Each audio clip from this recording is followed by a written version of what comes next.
Gloire à Dieu. Gloire à Dieu.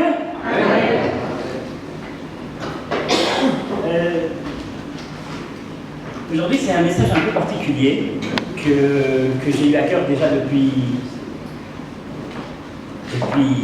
un certain temps.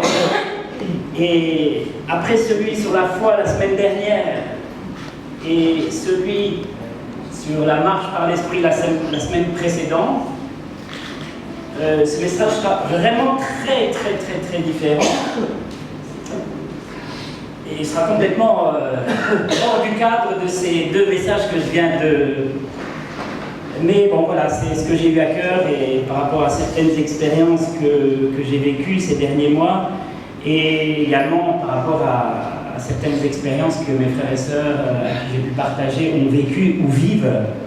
Évidemment, j'adhère à 100% au message sur la foi qui a été apporté la semaine dernière, c'est évident. Et je sais très bien et je crois aussi que nous devons marcher par l'esprit. On l'a entendu déjà pas mal ces derniers temps et je pense qu'on va encore l'entendre. Et c'est uniquement par la foi que ça peut se produire. Hein? Mais parfois il y a des moments qui sont particuliers et difficiles et on se pose un tas de questions. Alors ce matin je me retournais plusieurs fois et je regardais qui était dans la salle. Je vous connais pour la plupart, on est tous, oui, on est tous des enfants de Dieu qui avons rencontré le Seigneur, qui lui avons donné notre vie. Et je me disais, mais ce message de ce matin, mais il est pour qui? Pour le prédicateur, pour commencer. Alors voilà, je me suis dit, alors il est pour moi, en premier. Mais je vous avoue que si je parle de ça ce matin, c'est parce que c'est des choses que je vis. Alors, on dit souvent que, j'entends ici ou là que un responsable, un prédicateur ne doit pas trop s'excuser, ne doit pas trop quelque part se dévaloriser, etc. Pour moi, ça me pose aucun problème. Ben, c'est un peu parce que là, ou alors je ne peux pas me mettre comme ça. Ou alors je ne prends pas de micro, hein. Ah oui, d'accord. Ah mais c'est... Voilà. Et donc, et on a l'impression que parfois, la vie chrétienne c'est pas simple, c'est pas qu'une impression, hein. La vie chrétienne c'est pas simple, et on a l'impression que parfois le Seigneur nous laisse un peu de côté. Parfois même nous abandonne. C'est pour ça que je me suis posé la question tout à l'heure, c'est pour qui ce message? Et je crois vraiment que Dieu ne nous abandonne pas. Amen. Je crois vraiment que Dieu ne nous abandonne pas. Mais parfois, il y a des moments où c'est tellement raide, dur, qu'on a l'impression que Dieu nous a abandonnés. J'aime beaucoup le livre des psaumes, j'aime beaucoup les écrits de David. Et s'il y a un homme qui était dans la galère, c'est bien David. Hein? Pour X raisons, hein, vous connaissez l'histoire de David. Et on aime, et j'aime souvent dire, j'aime le livre des psaumes parce que c'est des merveilleux écrits sur la louange, et c'est vrai, et la plupart des psaumes sont des merveilleux écrits sur la louange.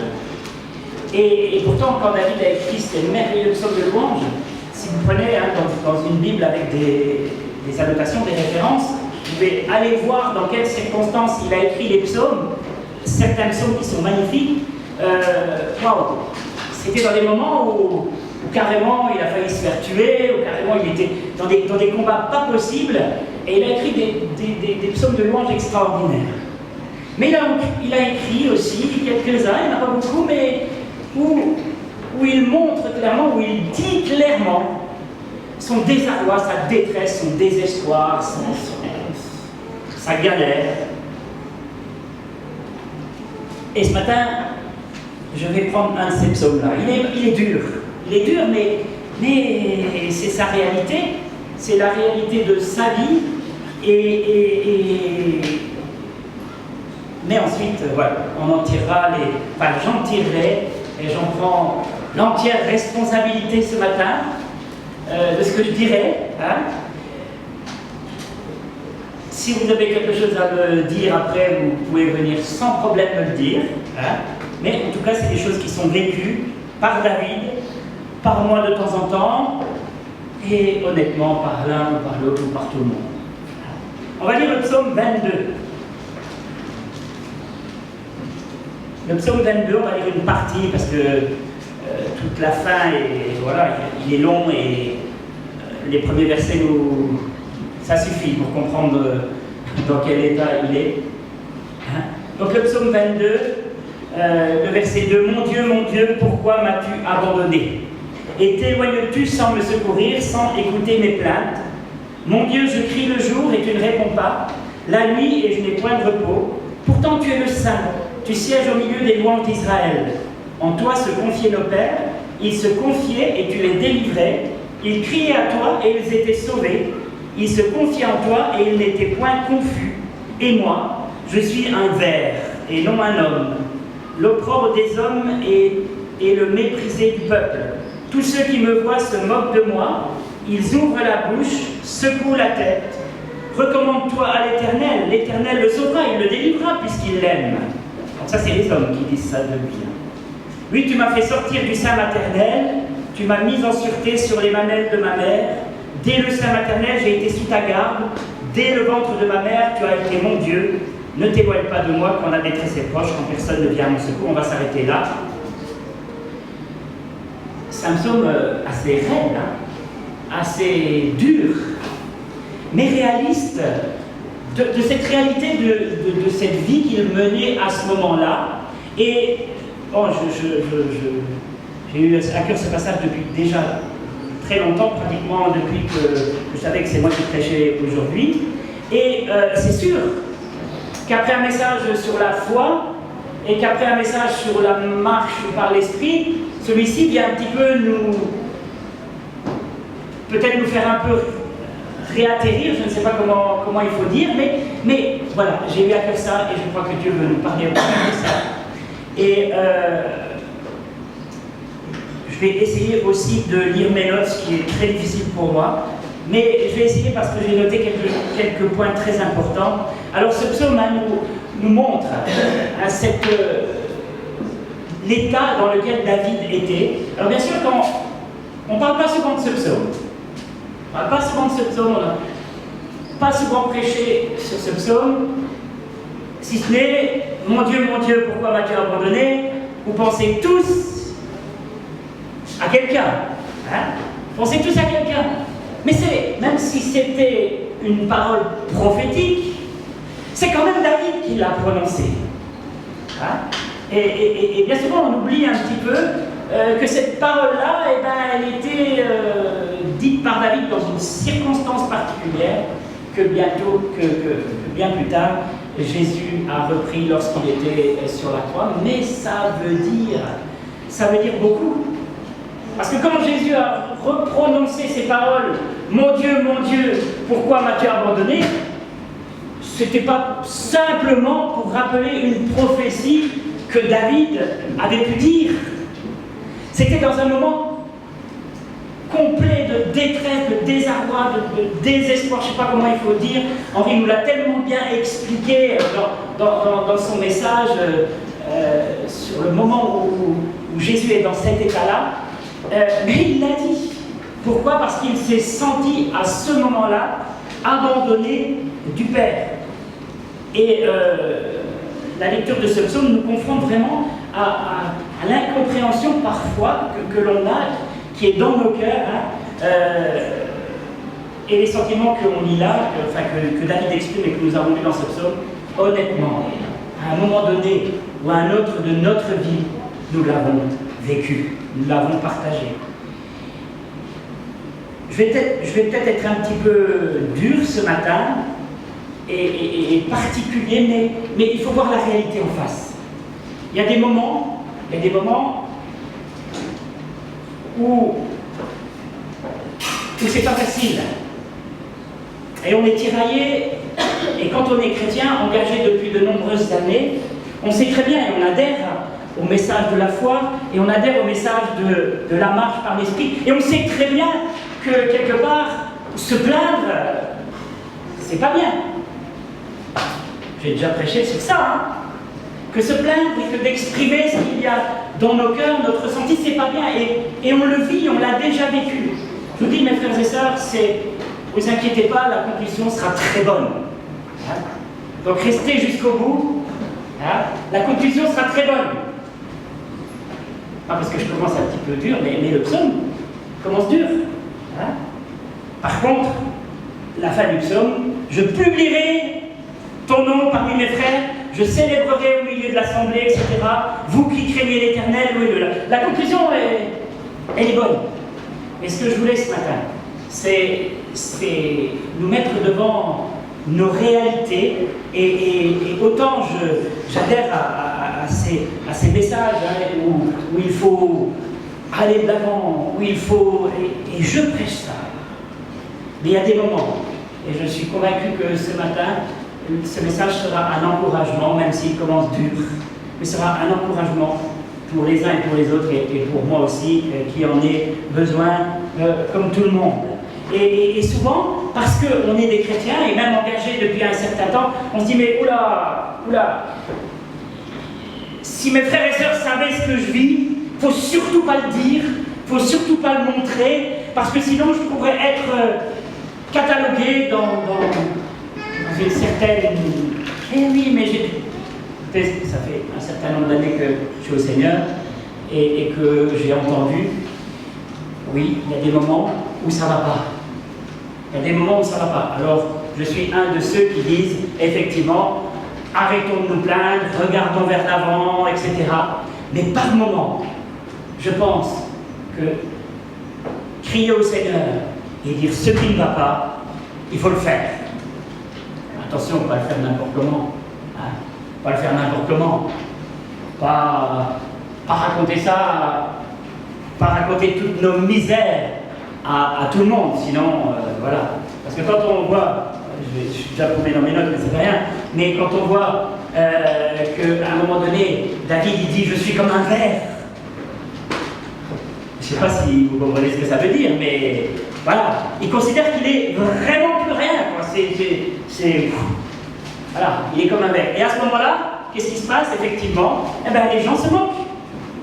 Ils se moquent parce que c'est pas ce que David avait pu montrer. Et nous, lorsqu'on est dans notre détresse, dans notre désarroi, dans notre désespoir, si on est abattu, si on se laisse abattre, il ne faudra pas s'étonner que notre entourage va se moquer. Puisque normalement, nous avons rendu un témoignage que nous sommes des enfants de Dieu, que nous avons un Dieu puissant, un Dieu vivant, un Dieu qui est capable de faire des choses extraordinaires. C'est sûr que lorsque nous serons au creux de la vague, parce que ça arrive à tout le monde, vous pouvez me dire ce que vous voulez, ça arrive à tout le monde, si on est au creux de la vague, nos réactions vont aussi, de nos réactions va dépendre aussi les réactions de notre entourage. On peut très bien être au creux de la vague, mais dire « Je publierai ton nom parmi les nations, je célébrerai mon Dieu. Hein ». Alors, je vais aller un petit peu plus loin et essayer de... Alors moi, comme je l'ai dit, je l'ai entendu depuis des années, hein, et je crois que Dieu veut qu'on soit authentique. Je le prêche souvent, je le dis souvent, Dieu veut qu'on soit authentique. Vous savez, on vient ici le matin, on dit à son frère, sa soeur, ça va? Vous avez rarement quelqu'un qui vous répond, ça va pas. Je ne sais pas si ça vous arrive. Vous avez rarement quelqu'un qui vous dit, ça va pas. Et pourtant, si ça va pas, mon frère, ma soeur, il faut le dire. Bien sûr, comme j'ai dit tout à l'heure, attention, oui, je comprends ce que tu veux dire, papa, mais ça dépend à qui. Mais évidemment, je ne remets pas en cause tous les écrits et que la Bible nous dit soyez toujours joyeux, je le répète, soyez toujours joyeux, etc. Bien sûr. Mais voilà. Je vous lis ce que j'ai écrit, puis j'aurai les commentaires plus tard. Parfois, on entend et le chrétien doit être dans un moule et on a des standards, des stéréotypes, on peut dire. Le chrétien ne doit jamais se plaindre. Le chrétien doit toujours se sentir bien. Comprenez bien ce que je veux dire, hein? Comprenez bien ce que je veux dire, mais je vous dis, la conclusion sera bonne, alors ça devrait remonter le niveau. Mais le chrétien ne devrait jamais se mettre en colère. Ah, vous comprenez que ça me parle, hein, c'est pour moi, d'accord? Toute mon équipe qui me connaît, qui me côtoie, pas de problème. Ça fait rien, j'ai pas peur, moi, j'ai pas peur de dire ce que j'ai sur le cœur. Oui, mais voilà, jamais se mettre en colère, mais toujours être dans une parfaite maîtrise de soi. La Bible le dit.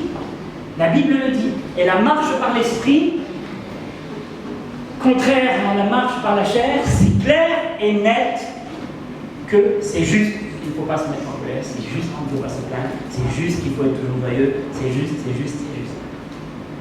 Mais moi j'ai la parole de Dieu aussi, qui me montre que les hommes, un homme entre autres, selon le cœur de Dieu, a eu ces moments de doute. Moi j'ai intitulé mon message « Le doute » avec un point d'interrogation. Je ne doute absolument pas, et ça c'est dans ma conclusion, mais c'est pour vous remonter un petit peu le moral, je ne doute absolument pas que Dieu ne nous laissera jamais tomber. Je ne doute absolument pas que dans toutes nos détresses, dans toutes nos difficultés, Dieu a toujours son regard sur nous, nous tient par la main. Vous connaissez cette histoire, hein, on l'a souvent entendue, ça a été souvent imagé par l'un ou l'autre prédicateur, hein, de cette vision qu'on voit des pas dans le sable, on voit nos pas, puis deux pas qui suivent. Voilà, c'est une vision qui a été... voilà. Et à un moment donné, eh bien, celui ou celle qui a eu cette vision se rend compte qu'on marche, et à côté de nous, il y a Jésus. C'est les autres pas sur le sable. Hein? Et à un moment donné, on ne voit plus que deux pas. Et suivant comment on réagit, eh ben, notre vie va être différente. Si on réagit comme cette personne a réagi, en disant « Mais Seigneur, tu m'as abandonné, je suis tout seul dans ma galère, je marche tout seul, la preuve, il n'y a que mes pieds. » Il faudrait peut-être que je bouge un peu moins. La preuve, il n'y a que mes pieds sur le sable. Combien de fois on a eu cette réaction? Ne me dites pas que vous n'avez pas eu, je ne vous croirai de toute façon pas. Hein? Mais combien de fois on a eu cette réaction? David l'a eu. Et dans ce psaume 22, c'est exactement ça. Jusqu'au moment où cette personne qui a cette vision entend le Seigneur lui dire « Mais à ce moment-là, je ne t'ai pas abandonné, je te portais sur mes épaules. » C'est une image extraordinaire. Extraordinaire. Mais combien de fois on a besoin de l'entendre? Parce que combien de fois on a réagi de cette façon-là? Et David, et je n'ai pas peur de le dire, et moi ça m'arrive, de réagir de cette façon-là en disant « Mais mon Dieu, pourquoi m'as-tu abandonné? Pourquoi dans ces moments-là, t'es pas là, quoi ?» Voilà, ça c'est la vie chrétienne authentique. La foi, la marche par l'esprit, la réalité de nos vies pour en arriver à revenir, à uniquement regarder au Seigneur. Ça c'est la réalité de nos vies. David est passé par là. Pourquoi je me permets de parler de ça, et à un moment donné, ça va être encore plus dur encore, mais voilà. Et parfois on a cette impression qu'il y a des standards. On doit être comme ça, sinon, qu'est-ce que pourrait penser mon frère, ma soeur? Qu'est-ce que pourrait penser... Moi, mon problème n'a jamais été... Enfin, si, quand même, un petit peu, hein, mais qu'est-ce que pourrait penser mon frère, ma soeur? Le problème, c'est qu'est-ce que pense mon Seigneur de moi? Votre problème, c'est de savoir ce que le Seigneur pense de vous. Alors, des fois, on fait des choses qu'on regrette. Je l'ai écrit, et je vous le dirai un petit peu plus tard quand je le trouverai. Hein? Et moi, je trouve que David, à ce moment-là, pour moi, c'est super ce qu'il écrit. Parce qu'au moins, il est authentique devant Dieu. Il est dans une galère, ça va pas, mon Dieu, pourquoi m'as-tu abandonné? Alors, moi, je crois que notre Dieu entend. Il ne faut pas imaginer que notre Dieu n'entend que certaines choses positives, que certaines bonnes prières. Non! Je crois qu'à un moment donné, quelqu'un disait il faut mettre des mots sur nos mots. Ah, jeu de mots, d'accord. Mais souvent on est mal, mais on ne sait pas pourquoi et on ne sait pas. Alors, déversons-nous devant le Seigneur. Disons-lui, et peut-être c'est le cas de l'un ou de l'autre, si ça ne va pas, mais dis-le au Seigneur. David l'a dit, David c'était un homme selon le cœur de Dieu, mais il est capable d'écrire à la fin, ou un peu au milieu de ce psaume, mais venez célébrer Dieu malgré tout, et il passe au-dessus. C'est pas facile. Mais il faut mettre des mots sur nos mots, et dire la réalité. Seigneur, ça va pas, ça va pas. Voilà, c'était un petit peu mon but, non pas pour qu'on se plaigne, mais pour qu'on regarde la réalité en face. Hein, j'ai écrit le titre dans mes messages, le doute avec un point d'interrogation, même avec 2 points d'interrogation. Satan, son but, mais de tout temps et de toujours, Dieu a-t-il réellement dit? Le but de Satan, de notre ennemi, de l'ennemi de nos âmes, c'est de nous faire douter. Et honnêtement, il y arrive. Que celui ou celle qui disent qu'il n'a jamais eu de doute par rapport à sa vie chrétienne, à sa foi, aux promesses de Dieu, ça vous allez le dire à qui vous voulez, vous pouvez le dire à Dieu, mais sûrement pas à moi. Hein. Non! L'ennemi est là, ça ne veut pas dire qu'on se laisse envahir par nos doutes. Mais des doutes, on en a. Et David, je ne dirais pas le contraire, c'était peut-être un peu plus qu'un doute à ce moment-là. Hein. Je dirais même que David fait des reproches à Dieu, carrément. À ce moment-là, David fait des reproches à Dieu. Mon Dieu, mais pourquoi tu m'as abandonné? Je crie le jour, tu ne me réponds pas. Ça, c'est pas un reproche. Voilà, c'est un reproche, c'est plus qu'un doute là. Il fait un reproche à son Dieu. Et peut-être qu'à un moment donné, on a été dans cet état-là. Et moi, dans des moments particuliers, j'ai été dans cet état-là. Je n'ai pas peur de le dire.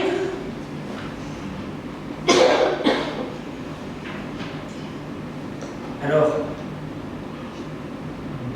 j'ai écrit, alors je le lis, devant cette lecture de ces versets, avez-vous déjà fait des reproches à Dieu?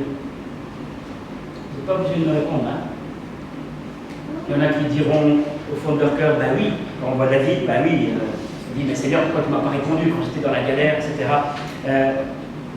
Moi, je ne veux pas de réponse. Hein? Attention, je ne parle pas d'une révolte au Seigneur. Hein? Ce n'est pas une révolte délibérée qui enlève tout ce qu'on a vécu depuis qu'on est chrétien. Hein? Mais c'est parfois des moments où on dit, mais Dieu, les non-chrétiens, et souvent il y en a qui arrivent au salut comme ça, là, Dieu, si tu existes, là pour l'instant je vois tout autour de moi, et c'est ce que les gens voient, hein, quand on parle avec les gens, et particulièrement ces derniers temps, hein, il y a, excusez-moi, mais tout fout le camp, sur quoi le monde peut s'appuyer à l'heure d'aujourd'hui? Sur rien du tout. Il y a toutes les valeurs qui disparaissent, tout va mal, et à ça vous rajoutez le terrorisme qui commence à faire peur un peu à du monde, etc. Voilà, il y a tout qui fout le camp. Et sur quoi les gens? Et les gens disent, mais Dieu, si tu existais, tu n'aurais pas permis que ça arrive, si Dieu, si tu existais. Et on fait des reproches à Dieu parce qu'on ne le connaît pas. Et quand on vient au Seigneur, on comprend effectivement le plan de Dieu pour nous, et on change bien sûr d'attitude. Mais est-ce que Dieu a toujours répondu? Alors vous me direz, et je l'ai déjà prêché aussi, est-ce que Dieu a toujours répondu à vos questions? Est-ce que vous avez posé des questions à Dieu et vous aviez besoin de réponses? Est-ce que Dieu a toujours répondu? Vous n'êtes pas obligé de répondre. Hein? Quand vous l'aurez souhaité. Le sentiment que Dieu, à un moment donné, n'était plus avec vous, dans ces moments-là, est-ce que ça vous a jamais traversé l'esprit? Bien sûr que si.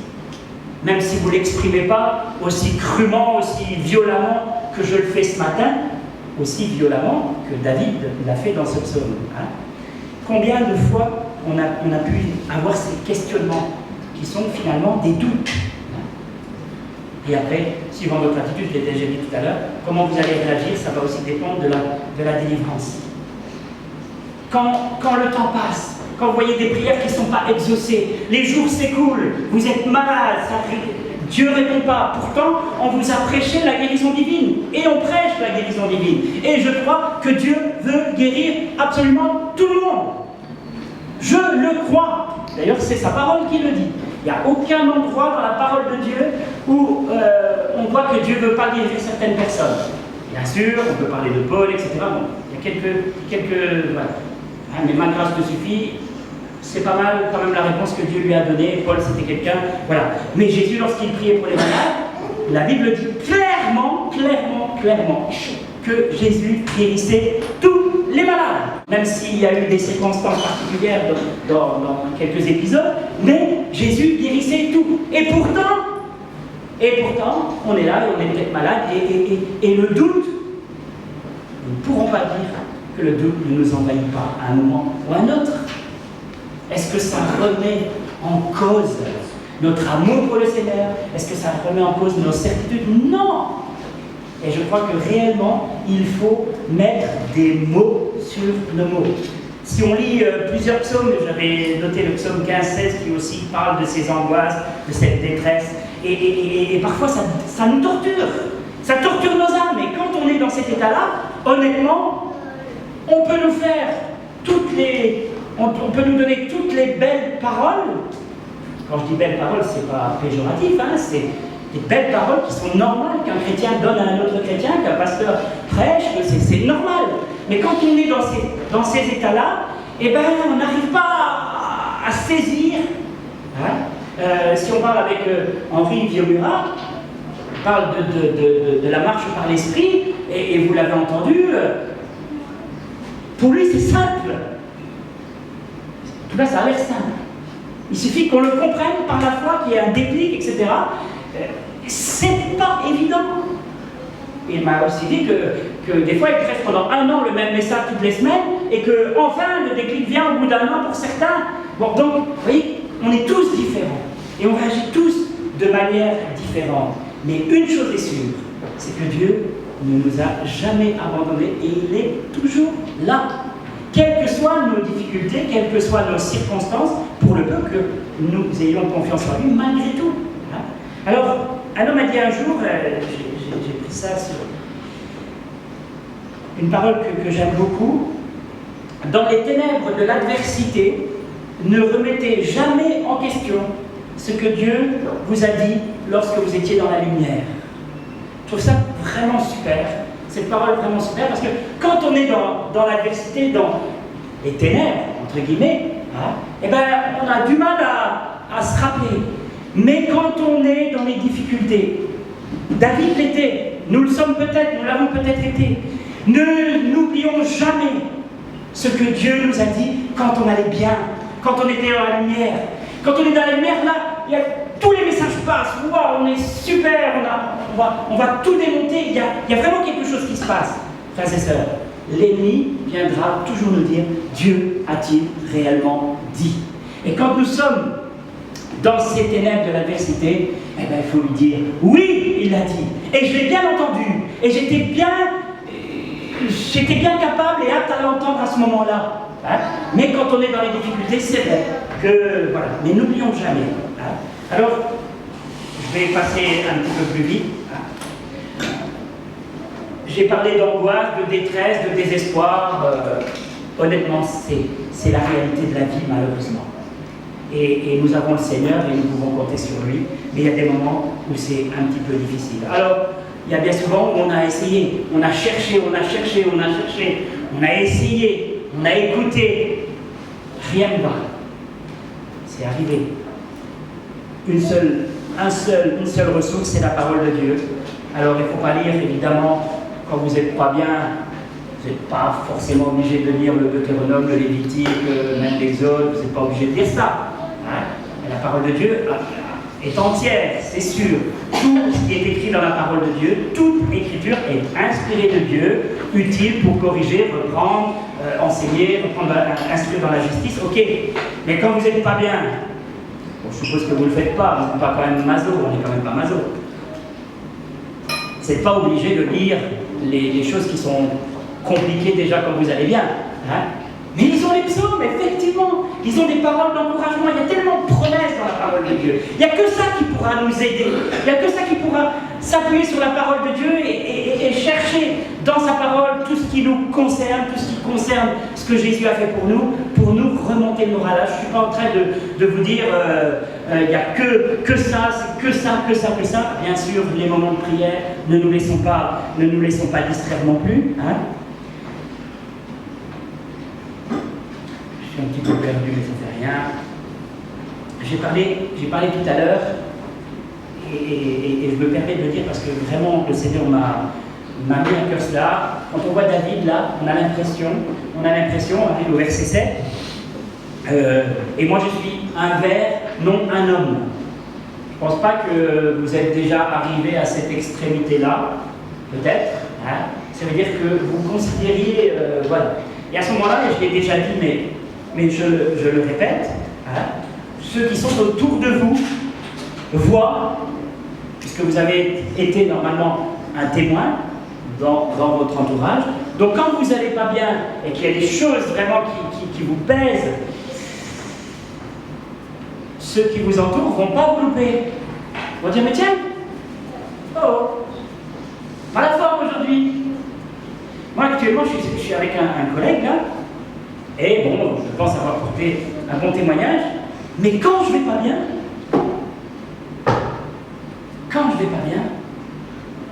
il me loupe pas. Alors je lui ai pas spécialement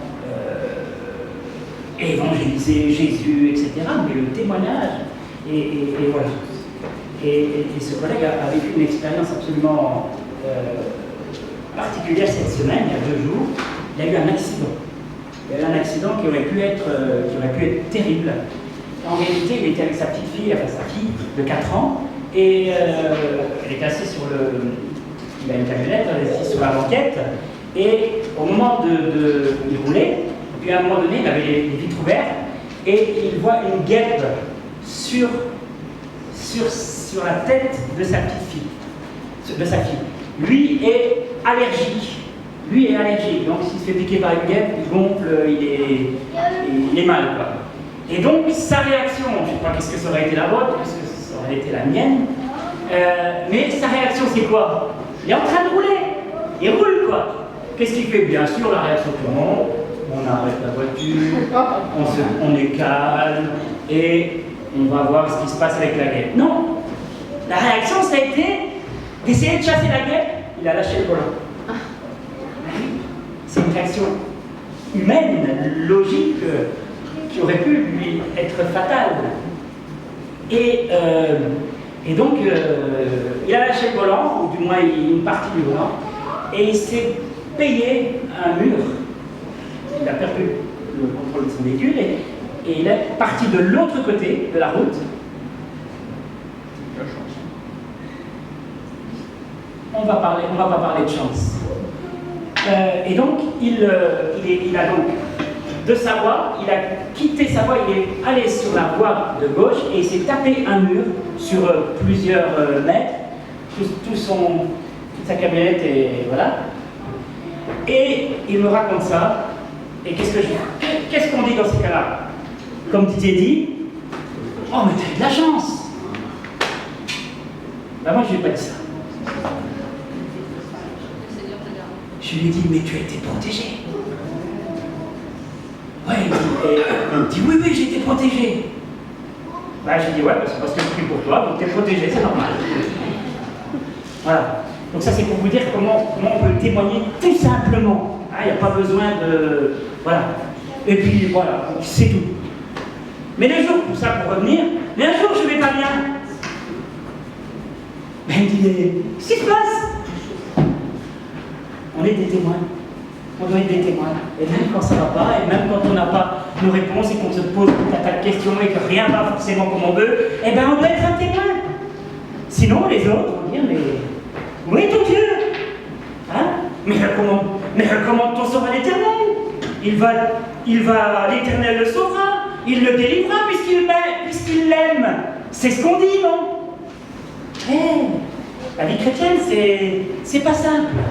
On est dans une barque, souvent une galère, on rame, mais voilà, on a le Seigneur. Hein?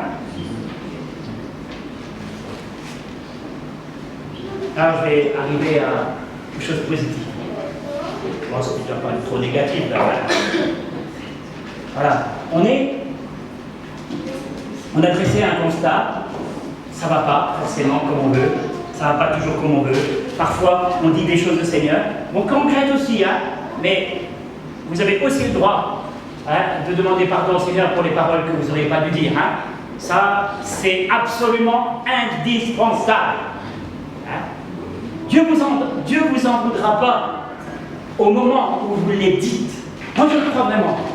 Si je me trompe, papa pourra me reprendre, les frères pourront me reprendre. Moi, je crois vraiment que Dieu vous en veut pas quand vous êtes dans une circonstance. Certes, vous ne marchez pas selon l'esprit, certes. Mais je crois que Dieu ne vous en veut pas quand il connaît votre cœur, qu'il sait que vous l'aimez, qu'il le sait. Évidemment qu'il le sait. Mais Dieu ne vous en veut pas à ce moment-là. Par contre, il vous en voudra certainement si vous ne reconnaissez pas vos torts. Ça, c'est clair et net. Dans ce moment de galère, on peut voir David, on sait comment il a agi, on sait les bêtises phénoménales qu'il a pu faire, mais la Bible dit que c'était un homme selon le cœur de Dieu. C'est quelqu'un qui savait, qui parlait à Dieu, cœur à cœur, qui le connaissait. Dieu le connaissait, David le connaissait. Mais ce n'était pas un homme, c'était un homme de la même nature que nous. Hein. Et je pense qu'il faut aussi reconnaître cette heure. Et quand on est dans ces moments-là, même si j'étais un petit peu perdu dans mes notes, à ce moment-là, il faut, je l'ai dit, relire la parole de Dieu et repenser aux promesses qui ont été écrites. Hein. Dans ces moments-là, est-ce que vous savez que Dieu a permis ces choses? Bien sûr que tous les chrétiens le savent. Bien sûr que tous les chrétiens savent que toutes choses concourent au bien de ceux qui aiment Dieu. Vous connaissez même tous, presque tous, la référence. Toutes choses. Mais quand il y a certaines choses, pas si évident que ça passe. Hein. Mais pourtant, toutes choses. Je te donne mon cœur. Je te donne tout. Papa, je crois, dans sa prière, a dit, nous sommes interpellés, concernés, je ne sais plus les mots qu'il a employés, par ce chant. Ça nous concerne. Je te donne tout, je te donne ma vie, etc. Donc, nous lui avons donné notre vie. Et bien, quand ça ne va pas, il faut accepter aussi que Dieu a toujours son regard sur nous. Et que, si nous passons par là, soit c'est parce que nous l'avons bien voulu, nous avons fait certains choix qui font que, soit c'est parce que Dieu le permet. Et il y a toujours des leçons spirituelles. Hein? C'est comme si Dieu nous disait, mais tu sais que tout ce qui te concerne me concerne. Vous n'avez jamais eu cette sensation? Que Dieu vous le dit, que Dieu vous parle. Dit, mais tout ce que tu vis là, tout ce qui te concerne, mais ça me concerne aussi. Je t'ai prouvé quand même. Je t'ai prouvé ce que je valais. Hein? Dieu nous parle comme ça. Tout ce qui te concerne me concerne. Car tu as des prix. Car tu as des prix aux yeux de Dieu. Ésaïe 43:4. C'est pourquoi je prends un plaisir spécial à te former. Parce que tout ce qui te concerne me concerne. Oui, mais quand on est dans les difficultés, c'est pas si évident que ça à reprendre. Mais les promesses de Dieu, il faut les prendre. J'ai noté, je voudrais que tu apprennes que quand les tentations t'assaillent et que l'ennemi vient comme un fleuve, que cette chose vient de moi. Que ta faiblesse a besoin de ma force. Ah, c'est ça. Notre faiblesse a besoin de la force du Seigneur. Et que ta sécurité consiste à me laisser faire à me laisser combattre à ta place pour toi, de parvenir sur tous les passages qui sont dans la parole de Dieu. Allez, je vais lire là, c'est intéressant. Te trouves-tu dans des circonstances difficiles, entouré de gens qui ne te comprennent pas, qui ne s'inquiètent jamais de ce que tu penses, jamais de tes goûts, et qui te mettent souvent au dernier plan ou à l'arrière-plan? Est-ce qu'on est prêt à accepter que cette chose vient de moi, du Seigneur? Je suis le Dieu des circonstances. Tu n'es pas arrivé là par hasard ni par accident. C'est là que Dieu voulait te voir. Pas si évident que ça à assimiler. As-tu des problèmes d'argent? T'es-il difficile de joindre les deux bouts? Cette chose vient de moi. Ça, c'est pas évident non plus à comprendre. Car je suis celui qui pourvoit, qui tient les cordons de ta bourse. Et je voudrais bien que tu viennes puiser en moi pour dépendre complètement de moi. Ma richesse est sans limite. Pas évident quand on est dedans. Pas évident. Et pourtant, on proclame, et je proclame avec vous, mes frères et mes sœurs, que Dieu est le Dieu puissant qui est capable de choses absolument extraordinaires dans tous les domaines, quels qu'ils soient. Et parfois, on a envie de faire plein de choses pour le Seigneur, mais il n'y a rien qui va. Parfois, on est malade, parfois, on est dans des grandes difficultés, et il faut attendre, et on a l'impression que le temps est tellement long. J'ai noté, ça c'est pas de moi, je ne me rappelle plus de qui c'est, mais c'est pas grave, Dieu ne m'en voudra pas de le nommer, j'oublie son nom. La douleur passera à mesure que tu apprendras à me voir en toutes choses. Je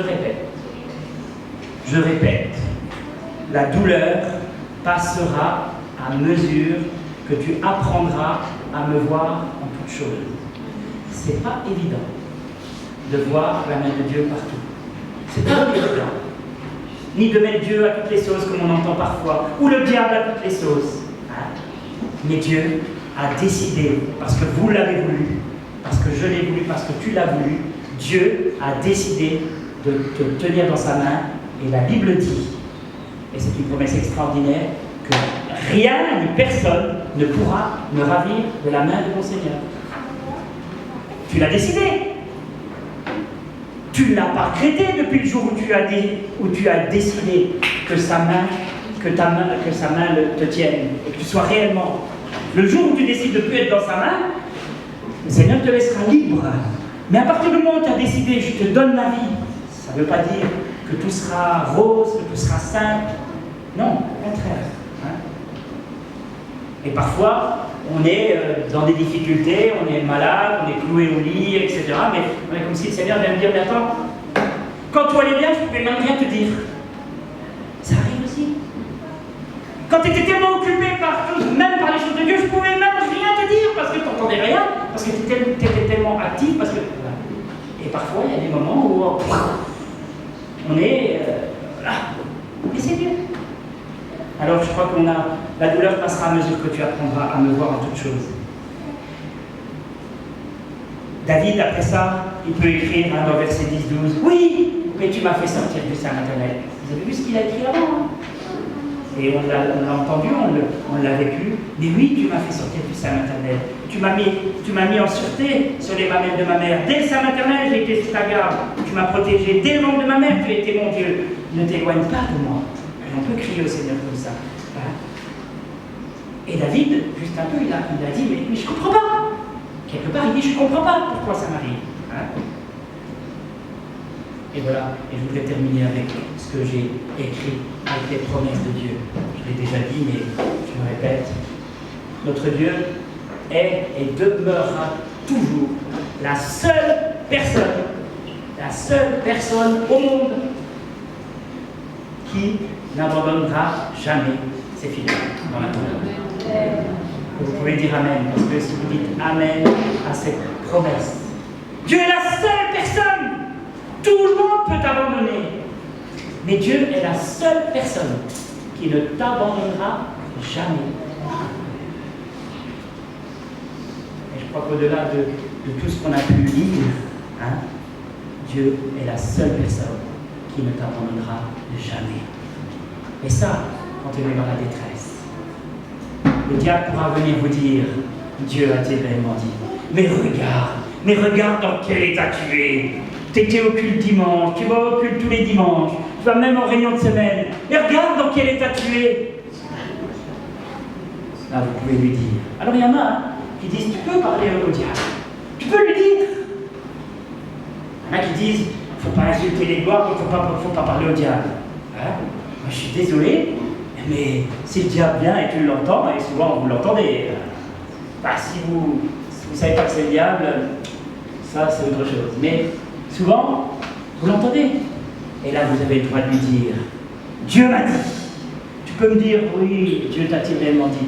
Oui, Dieu m'a dit qu'il ne m'abandonnera jamais, que je suis dans sa main, que personne ne pourra m'en ravir, tout le monde. Parce qu'à ce moment-là, vous lui dites ça au diable. Il dira, mais t'as vu? Regarde, celui-là, celle-là, celui qui croyait, c'était tes amis, tes frères, tous t'ont abandonné. Hein? Ouais, peut-être. Ce qui est faux d'ailleurs, bien souvent. Ça, on est tous passés par là, hein, et on vit tous nos moments, et quand on est dans les difficultés, quand on est dans le désert, c'est pas si évident que ça de réagir toujours comme il faut, mais bon. Hein. Et je veux dire, sache mon frère, ma soeur, que Dieu s'est engagé à t'aimer. Et ça, il y a longtemps. Et le sacrifice de Jésus nous en a donné la preuve. Mon frère, ma soeur, Dieu n'est jamais resté insensible à ce que tu subis, à ce que tu subissais. Jamais.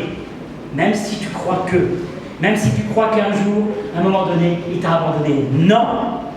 Non seulement il ne t'a pas abandonné, mais il n'est jamais resté insensible à ce que tu vivais. Jamais. Et ça, je le proclame haut et fort. Avec les promesses de Dieu, avec la parole de Dieu, jamais notre Dieu est resté insensible. Et parfois, je sais très bien, et ça m'est arrivé, et c'est arrivé, je sais, à plusieurs qui sont dans cette salle. Parfois, on a eu l'impression que Dieu était complètement insensible, hermétique à ce qu'on disait. Non, ça c'est un mensonge de l'ennemi. C'est pas parce que Dieu ne t'a pas répondu tout de suite qu'il était insensible à ce que tu vivais, à ce que tu subissais. Dieu n'a jamais été insensible, il n'est jamais resté insensible. Je vais noter, pas facile à comprendre ça, mais en tout cas, surtout quand on est dans les difficultés, il a mêlé ses larmes aux tiennes.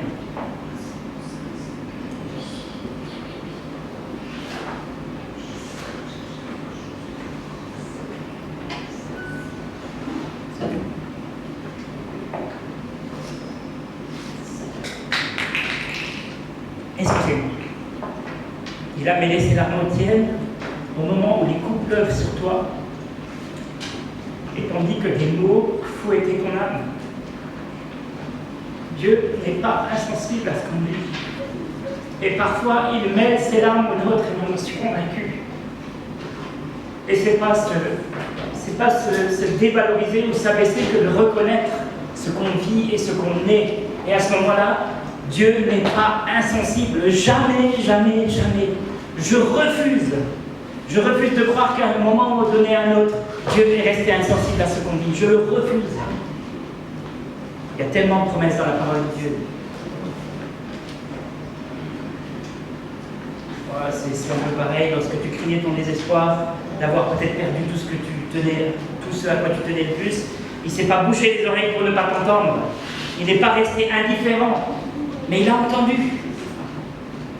À l'instant, il a tout mis en œuvre pour t'apporter une parole de délivrance.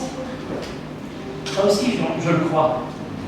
À l'instant, il a mis tout en œuvre pour t'apporter une parole de délivrance, en souhaitant que l'amertume, le désarroi, la détresse qui te submergeait ne deviennent pas un obstacle à l'écoute de sa parole, à l'entente de sa parole et à la guérison.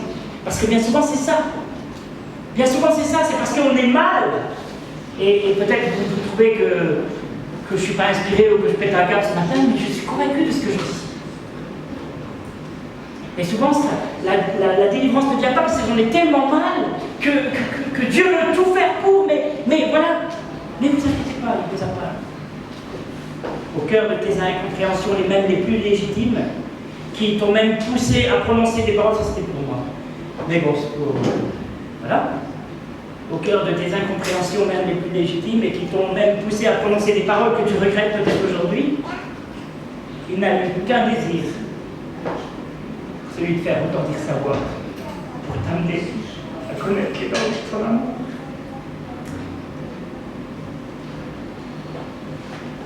Même s'il y a des choses que tu ne comprends pas, et personne ne pourra te dire qu'il a tout compris. Personne ne pourra me dire qu'il a tout compris. Certes, la marche par l'esprit, clac, boum, ça doit aller. Mais en attendant, on se bat. Et je ne vais pas du tout à l'encontre, je suis capable de dire ça en rire, il n'y a pas de souci. Et Henri est capable de me reprendre, il n'y a pas de souci non plus. Hein? Mais voilà, il y a du vécu et il faut qu'on vive, il faut qu'on avance. Et l'ennemi voudrait nous faire douter et nous dire, bah, tu vois, toi tu es malade depuis des mois, voire des années, et ton Dieu il est où? Non, mon Dieu il est là, il est à nos côtés, il n'a jamais été insensible à ce que je vis. Même si c'est dur, je veux proclamer qu'il ne m'a jamais abandonné. Et parfois la douleur de notre cœur a laissé parfois la révolte à couvrir les paroles que Dieu voulait nous dire. Ça arrive, ça m'est arrivé, je crois que ça nous est arrivé. Dieu vient nous parler, il nous murmure. Et parfois la colère et la détresse, l'amertume, etc. nous empêchent. Ça c'est une réalité. Alors le Dieu de toute compassion, et je vais terminer, je te demande encore de lui faire ou refaire une place dans ta vie, dans ta réalité. Mais laisse-lui la place, même si ça ne va pas. Car il compte rebâtir tout ce qui a été détruit. Tout ce qu'il ramène à la vie venait avec bien plus de force et de puissance. C'est en agissant ainsi que la gloire de Dieu paraît. Une évidence est que notre foi prend racine plus profondément. Il faut mettre des mots sur nos mots. Des mots M-O-T-S sur nos mots M-A-U-X. J'espère que vous avez compris. Il faut mettre des mots sur nos mots.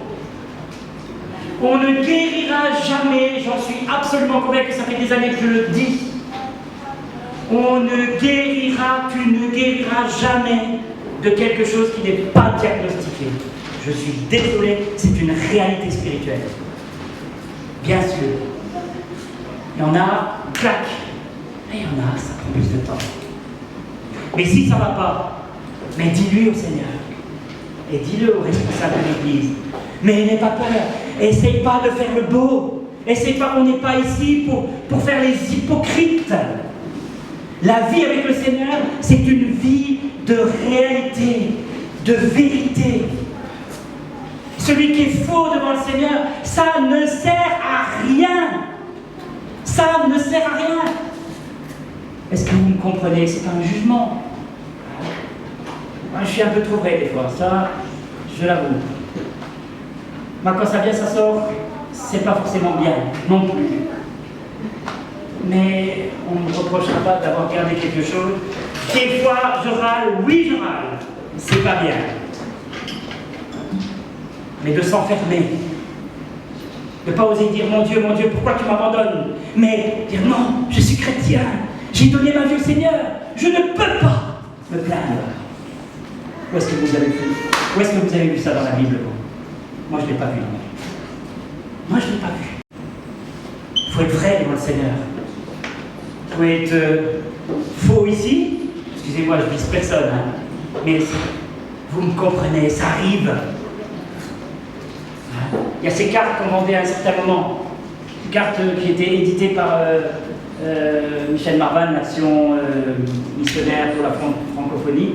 Il y avait une carte qui disait « Chérie, tu peux enlever ton masque, on est rentré à la maison. » Je suis désolé. Il y avait certainement vu, bon, c'était pour ceux qui sont là depuis un certain nombre d'années. Voilà. Voilà, c'est pas la peine de... Le mot sincère, hein, peut galvauder, hein, sincère. Vous savez d'où il vient le mot sincère? Vous le savez certainement. Pour ceux qui ont fait du latin, si mon frère était là, il le dirait tout de suite. Bon, peut-être, je ne sais pas s'il a fait du latin. Mais mon frère avait prêché il n'y a pas longtemps. Ça vient du latin. Et ça vient de ces moments où il faisait des masques, hein, en cire. Et ça veut dire sans cire, sans cire. Mais quand tu avais un masque en cire, eh ben, c'était autrement. Je supporte pas les carnavals, moi. Je supporte pas. Je suis désolé, je supporte pas. J'étais une fois en balade, je sais pas où, et j'ai vu Venise à l'honneur dans cette ville-là, je sais plus où j'étais. Et tu avais tous les guignols là, qui venaient avec tous leurs masques. Et le mot sincère vient. Excusez-moi, moi je suis. Voilà, vous m'acceptez comme je suis, et si vous ne m'acceptez pas, c'est votre problème. Mais. Enfin, c'est le mien aussi quand même. Mais. Sincère vient du latin. Et des masques en cire. Et ça voulait dire simplement que sans cire, sans masque. Le mot sincère, ça vient de là. La langue française est une langue très riche qui vient, beaucoup de mots viennent du latin, et sincère. Ça veut dire qu'en te regardant, je sais qui tu es, je sais que tu es sincère. Il y aurait beaucoup de messages là-dessus. Hein? Frères et sœurs, Dieu aime une relation avec nous, une relation qui est vraie. Si ça ne va pas quand tu repars de chez toi, quand tu pars d'ici que tu rentres chez toi, si ça ne va pas, tu dis, mon Dieu, ça ne va pas. Mais dis-le. Après tu fais la suite. Hein? Mais je sais, et je le proclame devant l'ennemi qui voudrait me faire douter, qui est un menteur, qui me dit continuellement, ton Dieu a-t-il réellement dit? Combien de fois ça arrive? Ton Dieu a-t-il réellement dit? Mais oui. Et à ce moment-là, parce que toi tu étais capable de te mettre devant le Seigneur et dire, Seigneur, ça ne va pas. Mon Dieu, pourquoi tu m'abandonnes? Pourquoi dans ces moments-là je suis dans la galère pas possible? Mais dis-lui, il n'est pas insensible. Mais l'ennemi ne veut pas qu'on lui parle, ne veut pas qu'on ait une relation avec Dieu. Alors bien sûr, nous on prêche, et c'est normal, c'est même mieux de prêcher des messages, la relation avec le Seigneur, tout va bien, vous avez la pêche, allez, on va déplacer les montagnes par la foi, etc. Bien sûr, et j'y adhère à 1000% à ces messages. Mais il y a des moments, frères et sœurs, où il faut savoir s'arrêter et dire, Seigneur, ça ne va pas, je ne vais pas bien. C'est pas l'ennemi, hein. L'ennemi, laissez-le mener, il va venir suffisamment. Hein. Parce que la culpabilité, le doute, ça vient de l'ennemi, ça vient pas, ça vient jamais de Dieu. Quand tu sens, mais t'as vu comment tu es? Est-ce que Dieu te parle comme ça à toi? Non. Dieu ne te parle pas comme ça.